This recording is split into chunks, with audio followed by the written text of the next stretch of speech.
Naam, wana ukua Mwafrika, karibuni tena katika chaneli yetu hapa tunapokuwa tunaangalia mambo mbalimbali yanayouhusu ulimwengu au migogoro au siasa hizi za dunia. Tumeona dunia vile ilivyokuwa imechangamka kweli kweli baada ya Myahudi kuanza kushambulia maeneo haya ya Iran, kuanza kushambulia ndani ya Iran.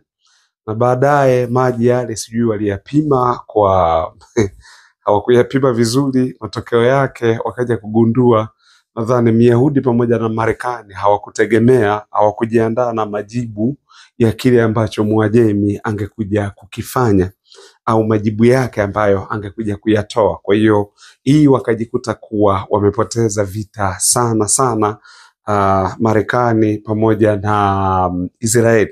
Hatusemi kuwa hakuna hasara iliyotokea Irani. Kuna hasara imetokea Irani pia, lakini kumbuke malengo yao hayajatimia kama vile ambavyo nimekuambia. Malengo walikuwa wamejiwekea malengo matatu. Hayajaweza kutimia ndani ya Irani au kwenye mashambulizi ambayo waliamua kuyafanya kwa taifa hili ambalo ni la Waajemi kwa namna hiyo. Sasa katika haya yote ambayo yameendelea na mambo kadha wa kadha, yote hii Marekani pamoja na Israeli walikuwa wanasema ni kujaribu kuzuia mpango wa utengenezwaji wa silaha za nyuklia.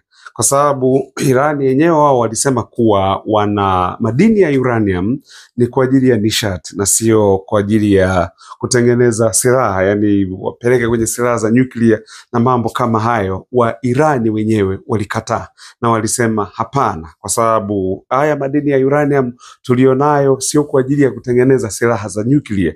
Lakini matokeo yake bado wa Marekani pamoja na Israeli wakasema hapana, huyu lazima anataka kutengeneza hizi silaha za nyuklia. Sasa baada ya Israeli kuwa wamekorofisha na Mwajemi kwanza kutembeza kichapo, ambacho kichapo hiki katika historia ya taifa la Israeli tangu kuanzishwa kwake mwaka wa 1947 haijawahi kutembezewa kichapo cha namna kama hii ambacho wamekipata. Kwa sababu ukumbuke taarifa nyingi walikuwa wanaficha, lakini ukweli ni kuwa mambo mengi yametokea kule na vitu vingi sana vimeharibiwa.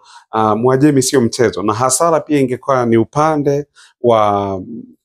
sana upande wa Israeli pamoja na Marekani, kwa sababu wao kushambulia kwa makombora walikuwa wanashambulia, ilikuwa ni lazima mabomu yale yaweze kubebwa na ndege. Hizi ndege hizi ambazo sasa zimekuwa ndege za ghali sana, F-35, na ameshambulia hivyo. Kwa zile ndege zitahitaji mafuta, zitahitaji mapilot wa kuziendesha na mambo kadha wa kadha. Ni tofauti na Mwajemi, yeye makombora yake yanatokea ardhini moja kwa moja kuelekea upande wa Israeli, hayahitaji kuwekewa mafuta. Yani kuna hizo launchers ambazo zina launch ya makombora na kwenda upande ule mwingine. Kwa hiyo iko hivyo, lakini baada ya kuwa Israeli bado imeshindwa kufikia lengo, kwa sababu Israeli walianza kuvamia hivi vituo, na baada ya kuwa wameshindwa kufikia malengo ambayo walitakiwa kuyafikia, basi matokeo yake ikabidi bwana mkubwa Marekani aingilie kati, basi kuleta hizo B2 Spirit au B2 stealth bomba na kubeba, maana zile ndio uwezo wa kubeba yale bunker booster yale ambayo likipigwa hivi basi linazama moja kwa moja huko chini. Na yenyewe pia bado haikuleta matunda, kwa sababu Mwajemi alikuwa yuko mbele kwa kuwaza kuliko Marekani. Kwa alikuwa yuko mbele tayari, alikuwa amehamisha kwenye hiyo facility, alikuwa amehamisha vifaa vyake, amehamishia kwenye kambi nyingine. Kwa hiyo haya yote nimeyaongea ili nikupe picha ya ni nini hasa kinachoendelea. Kwa hiyo baada ya hapo sasa nakumbuka kuna shirika hili la masuala ya nishati ya atomic, linajulikana kama IAEA. Kirefu chake ni International Atomic Energy Agency.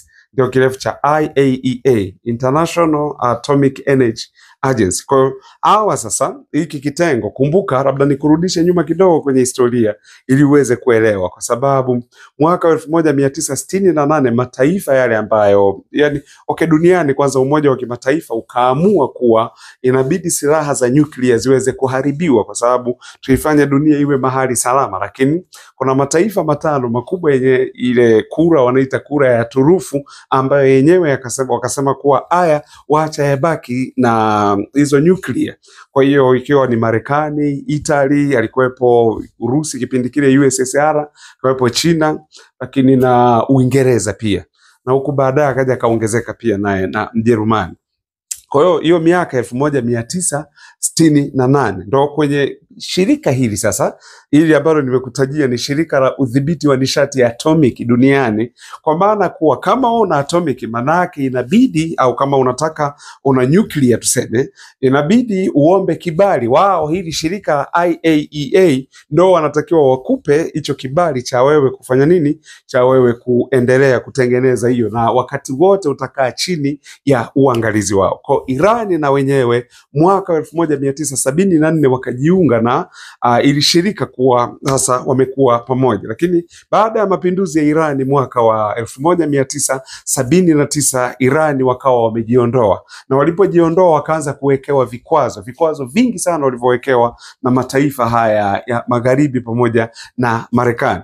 Lakini ni kwenye utawala wa Barack Obama wakati ameingia madarakani, na upande huu kulikuwa na rais anayejulikana kama Rouhani, Hassan Rouhani, nafikiri kitu kama hicho, wa Irani. Kipindi hicho ndio wakaingia kwenye makubaliano kuwa, Obama akaingia na Irani makubaliano kuwa usitengeneze hizi silaha za nyuklia na mimi nitakuondolea vikwazo. Irani wakakubali miaka hiyo wakati wa utawala wa Barack Obama. Kwa hiyo haya mataifa yote ya magharibi haya, ikiwa ni pamoja sasa, maana hii tunaita ni yale mataifa matano yenye nguvu ukimuongeza na Ujerumani, wakakubaliana kumuondolea Mwajemi vikwazo ili Mwajemi sasa aachane kabisa na mpango huo wa nyuklia.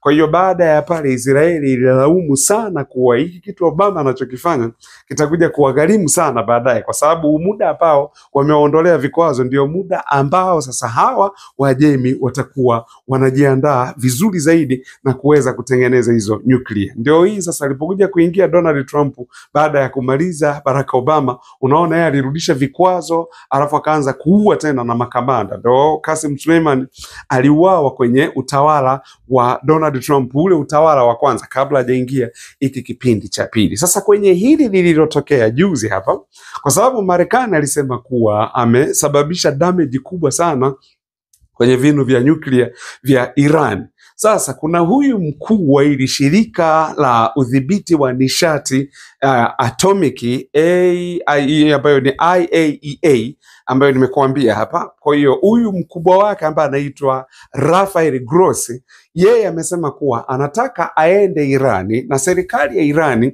imruhusu aingie pale kuangalia maeneo yaliyopigwa na Marekani ili aone, atathimini huo uharibifu. Sasa Waajemi wamesema jaribu kuleta kichwa huku, tutakukamata, na tukisha kukamata tunakunyonga, tunakuua.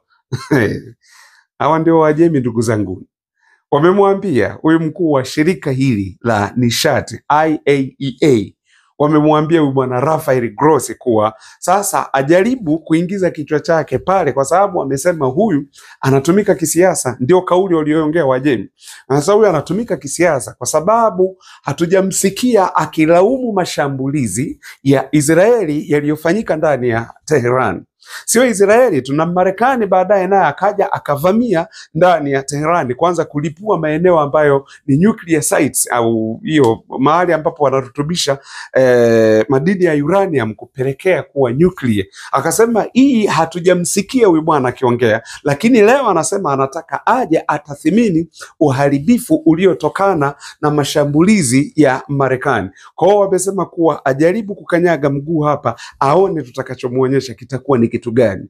Kwa hiyo sasa inakuwa imefika mahali ambapo ni hali ni mbaya, hali si shwari, hali sio hivyo. Kwa hiyo hili jambo Donald Trump amelaumu sana Na bwana mmoja kule Marekani, nafikiri waziri wa nini yule bwana anaitwa Michael Rubio, na yeye amelaumu sana kuwa hili jambo linatakiwa lishutumiwe. Yaani Iran inatakiwa ilaumiwe kwa kauli hiyo ya kusema huyu Rafael Grossi ambaye ndio mkuu wa hili shirika la IAEA kuwa anatakiwa aje ndani ya Irani, na wao wamesema akijaribu kuja hapa akiingiza kichwa chake tu hapa tunapita naye. Yani, kwa hiyo wamelaumu wakasema hii ni kauli inatakiwa ilaumiwe kutokana na matamshi ya serikali ya Irani. Maoni yako ni nini? Kwa sababu Irani wana uzoefu, na uzoefu wa taifa la Irani ni kuhusiana na Saddam Hussein. Ni hawa walisema twende tuangalie kwanza, tuangalie kama kweli hauna nyuklia. Saddam Hussein aliwakaribisha na wakaangalia, na mwisho wa siku wakajua kabisa, wakaondoka pale wakijua hana nyuklia, lakini wakaenda kusema anayo nyuklia. Sasa swali linakuja, wapo watu wanafanya majaribio ya nyuklia kama wakina Kiduku, hawawaambii wala hawaendi kuwavamia kwa sababu wanajua kweli Kiduku anayo nyuklia, lakini mtu ambaye hana nyuklia ndio wanaenda kumvamia. Kwa hiyo haya yote Waajemi wamejifunza kutokana na makosa ambayo yamekuwa yakifanyika kwa taifa kama la Iraki, ambapo walisema kuwa huyu bwana ana nyuklia, na wakawaambia njooni muangalie. Kwenda kuangalia, matokeo yake ndio Iraki ikaanguka, mnakumbuka 2003.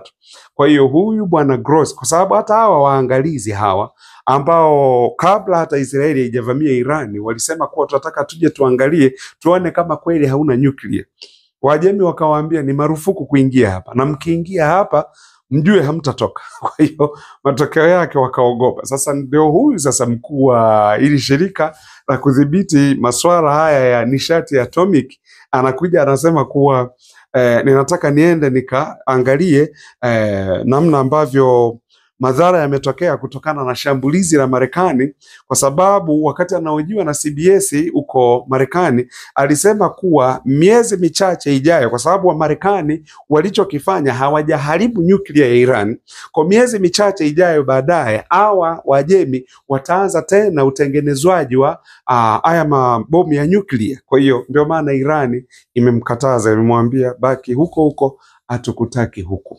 Asanteni sana wanakuwa Mwafrika.